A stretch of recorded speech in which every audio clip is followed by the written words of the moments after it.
우리 옆에 계신 분들과 이렇게 인사하겠습니다. 당신은 아바의 사랑받는 자녀입니다.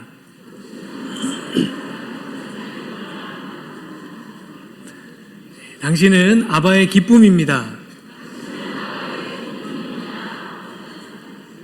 아멘. 제가 고등학교 시절에 학교에서 몇몇 친구들하고 큐티 모임이라는 걸 했습니다. 저희가 이렇게 전도하려고 이렇게 결심했던 선생님이 한 분 계셨어요. 전도 대상자 선생님이죠. 선생님 퇴근하실 때 저희가 졸졸졸 쫓아다니면서 선생님 교회 가셔야 된다고, 예수 믿고 천국 가셔야 된다고 엄청 귀찮게 했습니다. 선생님이 평상시에는 그냥 씩 웃고 마는데 되게 귀찮으셨나 봐요. 어느 날 하루는 이렇게 말씀하셨어요. 그럼 나중에 죽기 전에 믿을게. 죽기 전에 믿어도 천국 가는데 굳이 지금부터 고생하며 믿을 필요가 뭐가 있어. 내가 죽기 전에 믿고 천국 가면 되잖아. 그렇게 말씀하시더라고요. 그래서 제가 선생님께 이렇게 대답했습니다. 선생님 언제 죽을 줄 알고요. 되게 무례했죠. 지금 생각해보면 내가 너무 무례했구나 이런 생각이 들어요. 근데 무례한 것뿐만 아니고 사실은 이 대답은 신학적으로도 문제가 있습니다. 내가 죽기 전에 예수 믿고 천국 가겠다 했던 선생님의 그 대답이나 또 거기에다 대고 언제 돌아가실 줄 알고요 했던 제 대답이나 다 구원에 대한 이해가 짧아서 나온 얘기들입니다. 그러니까 구원이 뭔지를 제대로 이해 못한 거예요. 최근에 시심나 청년교회에서는 시리즈 설교를 하고 있는데요. 어떤 시리즈냐면 증문즉답이라는 시리즈입니다. 이렇게 인터넷에 보니까 스님 한 분이 증문즉설 이렇게 해갖고 전국 팔도 다니시더라고요. 그래서 스님도 하는데 나라고 못하랴. 그래서 증문즉답 이래서 하고 있는데 청년들한테 한 몇 달 전에 예배 시간에 그 페이퍼를 나눠줬어요. 그리고 뭐라고 했냐면 궁금한 걸 다 적어내라 그랬습니다. 하여튼 신앙생활 하면서 궁금한 게 있으면 뭐든 좋으니 다 적어내라. 다 대답해 주마. 그러고서 걷었어요. 질문이 엄청나게 많이 들어왔습니다. 왜 이런 방식의 설교를 하는가 하면 청년들이요, 교회를 떠나간다고 얘기를 많이 하잖아요. 그런데 청년들이 교회를 떠나는 굉장히 중요한 이유 중에 하나는 궁금한 게 있는 거예요. 그러니까 교회를 다녔기 때문에 영적으로 궁금한 게 있는데 거기에 대해서 교회가 이해되는 대답을 주지 않는 거예요. 이해되도록 설명해 주지 않는 거예요, 진리를. 그러니까 교회를 떠납니다. 그래서 궁금한 걸 다 적어서 받아서 지금 설교하고 있거든요. 꽤 오래 했는데 아직도 이만큼 남았습니다. 네. 1년 12달 해도 다 못할 것 같아요. 너무 많은 질문들이 들어왔어요. 그래서 그 질문들 가운데 오늘 우리가 함께 나누고자 하는 주제하고 딱 맞는 질문이 있는데 이런 질문입니다. 목사님, 누가복음 23장에 보면 마지막 순간에 십자가 위에서 예수님 믿고 구원받은 강도가 나옵니다. 그 강도의 예를 볼 때 죽기 직전에 예수 믿어도 천국 가는 것은 똑같은데 굳이 벌써부터 고생하면서 믿을 필요가 있습니까? 하는 질문이에요. 되게 똑똑하죠? 여러분 이런 생각 해보셨습니까? 굉장히 똑똑한 친구입니다. 그렇지 않습니까? 여러분 이 문제에 대해서 어떻게 생각하십니까? 여기에 대해서 확실하게 대답할 대답이 있으십니까? 만약에 이 문제에 대해서 정말 그러네 하는 생각이 드시거나 아닌 것 같긴 한데 뭐라고 대답은 못 해주겠거나 이러면 우리가 구원에 대해서 뭔가 이해가 확실치 않은 것입니다. 구원에 대한 정의가 우리 속에서 선명하지 않은 것입니다. 오늘은 그것에 대해서 함께 나누기를 원합니다. 많은 기독교인들이 구원이 뭡니까? 하고 물으면 이렇게 대답합니다. 죽어서 천국 가는 게 구원입니다. 맞죠? 죽어서 천국 가는 게 구원입니다.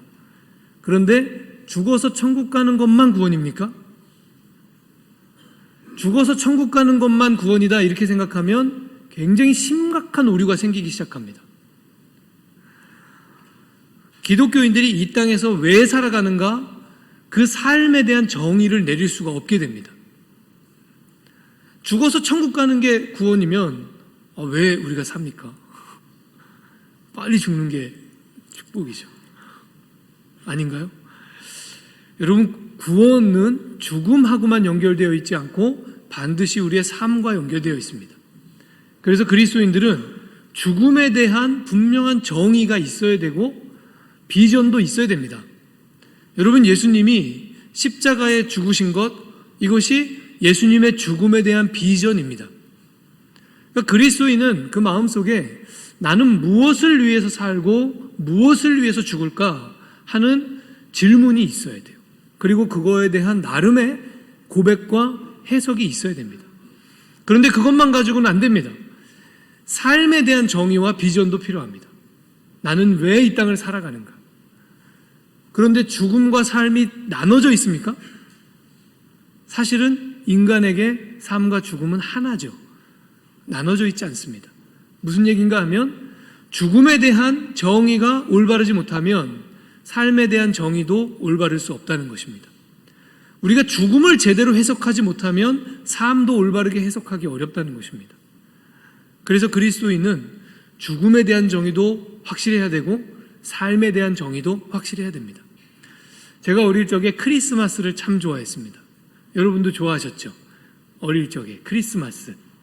지금도 좋아하지만 어릴 때는 크리스마스야말로 예수님이 우리에게 주신 최고의 선물이지 않는가, 이런 생각을 했던 것 같아요. 제가 왜 크리스마스를 좋아하고 크리스마스를 기다렸을까요? 그렇죠. 어떻게 이렇게 잘하십니까? 네. 크리스마스가 예수 그리스도께서 이 땅에 오신 그 거룩한 성육신의 신비와 그 은혜 때문에 크리스마스를 기다린 것이 아니고 크리스마스가 되면 선물을 받기 때문에. 특히 크리스마스 선물은 특별하죠. 크리스마스 당일 아침에 눈을 뜨면 머리맡에 선물이 있는 거예요. 이 선물에 대한 굉장히 오랜 역사적 논쟁이 있죠. 이 선물이 누가 주는 거냐 한. 이 선물이 산타 할아버지가 주는 건지 엄마가 주는 건지 굉장히 오랜 논쟁이 있는데 그 중요하지 않습니다. 이게 뭐가 중요합니까? 산타 할아버지가 주면 어떻고 엄마가 주면 어때요? 중요한 건 크리스마스 당일 아침에 눈을 떴을 때 머리맡에 선물이 있다는 겁니다. 얼마나 놀라운 선물입니까? 아무것도 한 것이 없는데, 내 생일도 아닌데, 생일은 예수님이 맞았는데 선물은 내가 받는 이런 놀라운 날. 크리스마스 참 좋아했습니다. 크리스마스 선물이 있고 또 하나의 선물이 있는데 제 기억 속에, 제 마음속에 남아있는 선물이에요. 이거는 조건부 선물입니다. 어릴 적에, 그러니까 초등학교 6학년 때 아버지께서 저에게 PC를 사주셨어요. 그때 당시엔 집에 PC가 있는 집이 거의 없었습니다. 그러니까 저희 어머니가 컴퓨터가 이제 모든 것에 다 대세가 될 거니까 컴퓨터를 애한테 사줘야 된다고 몇 달을 설득해서 컴퓨터를 샀어요. 286 컴퓨터 아십니까? 네. 그냥 키면 켜지지 않습니다. 이렇게 네모따란 플로피 디스크에 윈도우라는 게 나오기도 전이에요. 도스를 플로피 디스크를 통해서 넣어서 부팅시켜야 컴퓨터가 켜지는 그런 컴퓨터. 기억나십니까? 삼성 알라딘 컴퓨터. 이게 제 방에 있었습니다. 네. 근데 그 컴퓨터가 방에 있으니까 사실 그거 갖고 초등학생이 그때 당시에 할 게 아무것도 없어요. 오직 한 가지, 게임을 할 수 있습니다. 몇백만 원짜리 게임기죠. 근데 그게 제 방에 있으니까 너무 갖고 싶은 게 하나 또 있었어요. 프린터기. 기억하시는지 모르겠어요. 찌지지직 하면서 나오는 도트 프린터기 있습니다. 그냥 종이는 안 들어갑니다. 동글뱅이 옆에 쫙 구멍 나 있는 종이만 들어갑니다. 그런 프린터기가 있었습니다. 그때 당시에. 그게 너무 갖고 싶은 거예요. 그래서 엄마한테 조르기 시작했습니다. 엄마, 프린터기를 사달라고. 그랬더니 어머니께서 조건을 하나 거셨어요. 다가오는 시험에 10개, 전 과목 10개 이하로 틀리면 그럼 프린터기를 사주겠다. 그때 당시에 이 전 과목 10개 이하는 굉장히 중요한 기준점이었어요. 공부 잘하는 애는 전 과목 10개 이하. 이게 기준이었습니다. 그걸 하면 사주겠다는 거예요. 그래서 제가 난생 처음으로 초등학교 6학년 때 시험 공부라는 걸 했습니다. 그 전까지는 시험 공부를 해본 적이 없어요. 시험 공부를 해서 프린터기를 샀어요. 얼마나 좋든지. 그것도 선물이죠. 제가 공부해서 산 거긴 하지만 그게 공부했다고 그게 사줄 만한 그런 건 아니잖아요. 그것도 선물이에요. 자, 그럼 두 가지 선물 이야기를 했습니다. 하나는 크리스마스 선물이고 하나는 조건부 선물입니다. 이 두 가지 선물 중에 어떤 선물이 우리가 하나님께 받은 은혜에 더 가까운 선물입니까? 자, 번호를 매겨드릴게요. 1번 크리스마스 선물, 2번 조건부 선물. 몇 번이 답입니까? 1번이 답이죠. 크리스마스 선물이야말로 우리가 하나님께 받은 은혜에 가장 가까운 선물이지 않습니까? 우리가 뭐 해서 하나님께 은혜 받았습니까? 뭐 해서 구원 받았습니까? 하나님이 우리에게 주신 은혜가 마치 크리스마스 선물 같아요. 자, 그러면 이제 진짜 중요한 질문을 하겠습니다. 하나님 나라는 애를 써서 받는 선물입니까? 아니면 그냥 공짜로 받은 선물입니까? 자, 여기도 번호를 매겨볼게요. 1번 애를 써서 받은 선물, 2번 그냥 공짜로 받은 선물. 네, 하나님 나라는 우리가 공짜로 받은 선물입니다. 애를 써서 받은 게 아닙니다. 여러분, 이 질문 안에 오늘 우리가 나누는 주제에 답이 있습니다. 구원이 무엇이냐 하는 것에 대한 답이 있고, 동시에 그렇다면 그리스도인의 삶의 의미는 무엇이냐 하는 것에 대한 답도 있습니다. 우리 말씀을 통해서 확인해 보겠습니다. 마가복음 1장 15절 말씀, 우리 다 같이 한 목소리로 읽겠습니다. 시작. 이르시되 회개하고 복음을 믿으라 하시더라. 아멘. 여러분, 이 말씀은 예수님께서 이 땅에서 공생애를 시작하시면서 선포하셨던 첫 말씀입니다. 마가복음에 의하면. 그런데 일반적으로 신약학자들은 이 말씀이 그냥 단순히 첫 번째 말씀이라고 해석하지 않고 예수님이 가르치셨던 가르침을 요약한 요약문이라고 해석합니다. 그러면 이 말씀 되게 중요한 말씀입니다. 예수님의 가르침을 한마디로 요약하면 때가 찼고 하나님의 나라가 가까이 왔으니 회개하고 복음을 믿으라. 이거라는 거예요. 되게 중요한 말씀이겠죠. 그런데 이 말씀에서 우리가 주목해야 될 게 있어요. 이렇게 말씀하시지 않았다는 거예요. 때가 찼으니 회개하고 복음을 믿고 천국에 가자. 이렇게 말씀하지 않았어요. 표현도 다르고 순서도 달라요. 때가 찼으니 회개해야 된다. 이렇게 말씀하시지 않았고, 천국으로 가자. 이렇게 하지도 않았어요. 때가 찼으니 무슨 사건이 벌어졌다는 겁니까? 하나님의 나라가 가까이 왔다는 겁니다. 하나님이 정하신 때가 차니 하나님의 나라가 우리에게 오셨다는 겁니다. 이 말씀의 분명한 의미를 알려면 이 말씀의 원어를 조금 더 추적해 볼 필요가 있어요. 때가 찼다 할 때 이 찼다를 영어 성경은 뭐라고 번역했냐면, 우리말에는 시제가 없죠. 우리 동사에. 그래서 이게 정확히 언제를 얘기하는지 잘 알 수 없습니다. 그런데 영어 성경에서는 has come이라고 번역했어요. 뭐냐면 영문법상 이것은 완료형입니다. 그러니까 이미 때가 되었다 이런 뜻입니다. 때가 차고 있다 이런 뜻이 아니에요. 때가 거의 되었다 이런 게 아니에요. 이미 때가 되었다 이런 의미입니다. 그래서 하나님 나라가 가까이 왔으니 이렇게 되어 있는데, 하나님 나라가 가까이 왔다 할 때 이 가까이 왔다는 의미의 헬라어가 엥기조입니다. 그런데 특별히 이 본문에서는 엥기조라고 쓰지 않았고 엥기켄이라고 썼어요. 엥기켄은 뭐냐면 엥기조라고 하는 동사의 완료형 형태입니다. 그러니까 역시 마찬가지로 하나님 나라가 가까이 오고 있다, 거의 도착했다 이런 뜻입니까? 아니에요. 하나님 나라가 이미 여기에 왔다 이런 뜻입니다. 그러니까 이 말씀은 예수님이 하나님이 정하신 때가 이미 되었고, 그래서 하나님의 나라가 이미 우리 가운데 오셨다 이런 선포인 거예요. 여러분, 예수님이 우리에게 알려주신 구원은 먼 훗날 죽어서 천국 가자 하는 게 아닙니다. 지금 여기에 오신 하나님의 나라, 그 나라를 받자는 것입니다. 지금 여기에 계신 하나님의 나라를 향하여 들어가자는 것입니다. 여기에 들어가는데 사실은 엄청난 조건이 있습니다. 아무나 못 들어갑니다. 죄가 있으면 못 갑니다. 죄가 있으면 이 하나님 나라 백성이 될 수 없습니다. 그런데 그 조건을 우리로서는 충족할 수 없습니다. 그래서 이 조건을 누가 채우십니까? 예수 그리스도께서 이 조건을 다 채우십니다. 조건은 내가 다 충족시킬 테니 너희는 이미 여기에 오신 하나님 나라를 향하여 회개하라. 회개하라는 건 돌아서라는 거예요. 지금까지의 삶의 방향을 돌아서서 하나님 나라 안으로 들어와라. 이미 여기 하나님 나라 왔으니. 이게 예수님의 선포요, 예수님의 복음입니다. 놀라운 선물이지 않습니까? 엄청난 선물입니다. 이렇게 하면 하나님 나라 갈 수 있으니 이렇게 살고 저렇게 살고 이렇게 살아라. 이런 게 아니고 하나님 나라가 여기 왔으니 누구든지 들어오라. 이렇게 하신 거예요. 여러분 한번 상상해 보세요. 시어머니에게 전화가 한 통 왔습니다. 아가, 내가 다음 주 무슨 요일에 갈 테니 준비해라.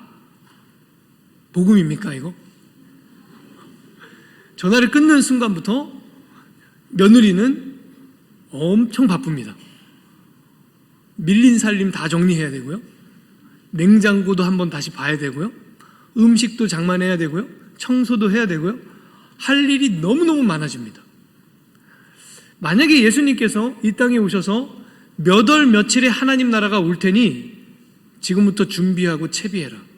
이렇게 말씀하셨다면 여러분 이거 복음입니까? 복음이지 않습니다. 그럼 우리 큰일 난 겁니다. 그렇지 않습니까? 감춰야 될 죄가 얼마나 많습니까? 그 나라가 몇 월 며칠 날 온다고 하면 그날이 되기 전에 우리의 삶 가운데 감춰야 될 죄들이 얼마나 많아요. 우리 인생 속에서 지워버려야 될 순간들이 얼마나 많습니까? 우리 다 신분 세탁해야 됩니다. 그러면 이건 복음 아닙니다. 느닷없이 예수님께서 하나님 나라가 이미 여기에 왔다. 이게 복음입니다. 이것이 은혜입니다. 이것이 놀라운 하나님의 선물입니다. 자, 그렇다면 오늘 우리의 삶은 먼 훗날 죽어서 천국에 가기 위해서 무언가를 막 준비하고 고생하면서 채비해야 하는 그러한 순간입니까? 그러한 기간입니까?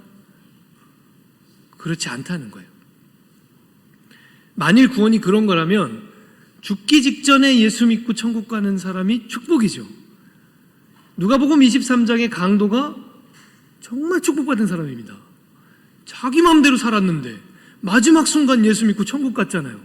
이 사람만큼 축복받은 사람이 어디 있습니까? 그게 구원이라면.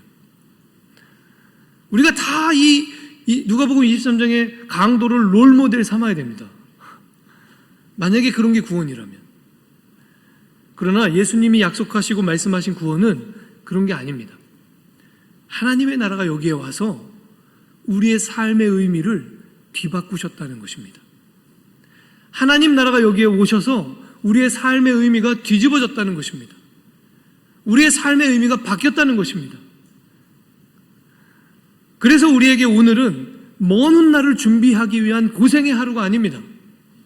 우리에게 오늘은 느닷없이 우리를 찾아오신, 양손에 바리바리 선물을 가지고 느닷없이 우리를 찾아오신 하나님 나라, 그 나라를 발견하고 기쁨과 감사로 영위하는 하루, 그게 우리의 하루인 줄로 믿습니다. 그런 의미에서 데살로니가전서 5장의 말씀을 읽어보면 하고 이해가 됩니다. 우리 함께 읽겠습니다. 시작. 항상 기뻐하라.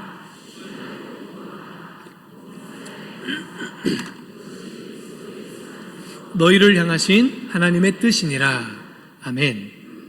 이미 여기에 있는 하나님 나라를 발견하고 기쁨과 감사로 그 나라를 영위하고 누리면서 사는 것, 그게 예수 그리스도 안에 있는 우리를 향하신 하나님 아버지의 뜻이라는 거예요. 여러분, 기독교는요 고행의 종교가 아닙니다. 기독교는 이런 종교가 아니에요. 먼 훗날을 위해서 오늘을 이악 물고 참자, 이런 종교가 아니에요. 오늘은 좀 힘들고 고생스럽지만 먼 훗날 받을 선물을 위해서 이악 물고 이렇게 하는 게 아니에요. 기독교의 선물은 바로 여기 있는 것입니다. 예수 그리스도의 구원은 오늘 여기에 있는 것입니다. 그래서 마태복음 13장 44절에 보면 천국의 비유가 나옵니다. 우리 함께 읽어볼까요? 시작. 천국은 마치 밭에 감추인 보화와 같으니 사람이 이를 발견한 후 숨겨두고 기뻐하며 돌아가서 자기의 소유를 다 팔아 그 밭을 사느니라. 아멘. 여러분, 이 농부는 굉장히 어리석은 사람입니다. 왜 그렇습니까? 일하다가 자기 밭이 아니에요. 지금 이 밭은 소작농입니다. 남의 밭에서 일을 하다가 보화를 발견했어요. 어떻게 해야 됩니까? 여러분, 양심을 내려놓고 솔직하게 대답하십시오. 어떻게 해야 됩니까? 들고 튀어야죠. 두 번째 답이 없습니다. 이거는 선택지가 없습니다. 한 가지입니다. 그 보화를 가지고 가야 됩니다. 그런데 이 농부가 어떻게 했다는 것입니까? 그 있던 자리에 도로 감춰뒀다는 겁니다. 그리고 나서는 자기의 재산을 다 팔아 그 밭을 사버립니다. 이게 좀 이상한 것입니다. 우리는 당연히 보화를 건지기 위해서 그 밭을 샀다고 생각하지만 사실은 그렇지 않습니다. 이 비유 속에서 밭은 우리의 삶입니다. 우리의 일상입니다. 우리의 현실입니다. 이 농부는 이 밭을 고생하면서 날마다 농사 지은 겁니다. 그리고 그렇게 땀 흘리며 농사 지어봤자 자기에게 돌아오는 건 별로 없습니다. 왜냐하면 남이 밭입니다. 소작농입니다. 거의 대부분의 몫은 이 밭주인이 가져갑니다. 자기에게 떨어지는 건 별로 없습니다. 이 농사가 재밌겠습니까? 이 농사가 막 보람이 있겠습니까? 그냥 죽지 못해 하는 겁니다. 그런데 그 밭에서 보화를 발견하는 순간 이 밭의 의미가 바뀐 겁니다. 보화가 감추어져 있는 밭. 우리는 당연히 그 뒤에 이 농부가 그 보화를 캐내서 이거 갖고 뭘 했을 거라고 생각하지만 그런 얘기는 성경에 없습니다. 보화가 감추어져 있는 밭, 그것 자체가 의미가 있습니다. 여러분, 이 밭에서 보화를 가지고 가는 삶의 태도는 뭐냐면 로또 맞은 사람의 삶의 태도입니다. 로또 맞은 사람 어떻게 합니까? 직장을 버립니다. 차를 버립니다. 집을 버립니다.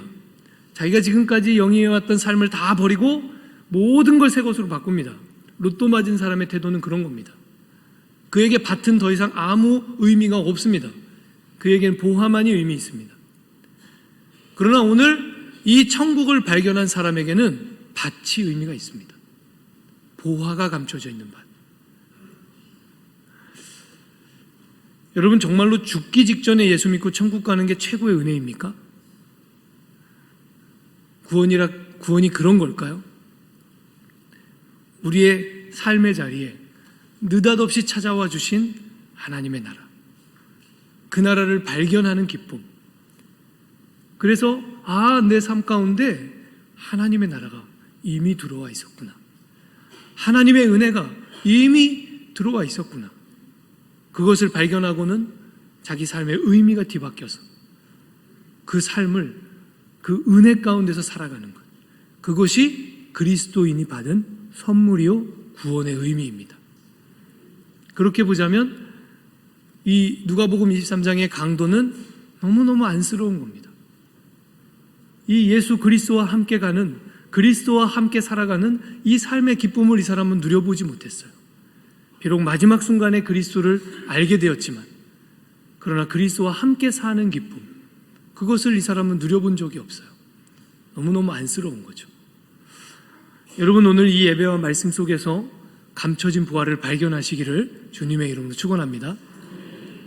그래서 우리 가운데 계신, 우리 가운데 오신 임마누엘 하나님 예수 그리스도와 손에 손을 맞잡고 삶의 자리로 다시 들어가서 하나님의 나라가 우리의 삶의 자리에 감춰져 있다고 하는 것을 깨닫고 발견하고 그 삶을 기쁨으로 영위해가는 저와 여러분 될 수 있기를 주님의 이름으로 축원합니다. 기도하겠습니다. 하나님 아버지, 감사합니다. 하나님의 나라가 느닷없이 우리 가운데 오셨다고 하는 이 놀라운 복음, 주님, 우리에게 이 복음 주셔서 감사합니다.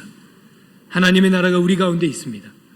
그 나라를 발견하는 기쁨이 우리 안에 늘 넘쳐나게 하여 주시고, 하나님의 나라가 우리의 삶에 있으므로 우리의 삶이 기쁨이 되고 감사가 되는 그러한 역사가 일어나게 하여 주시옵소서.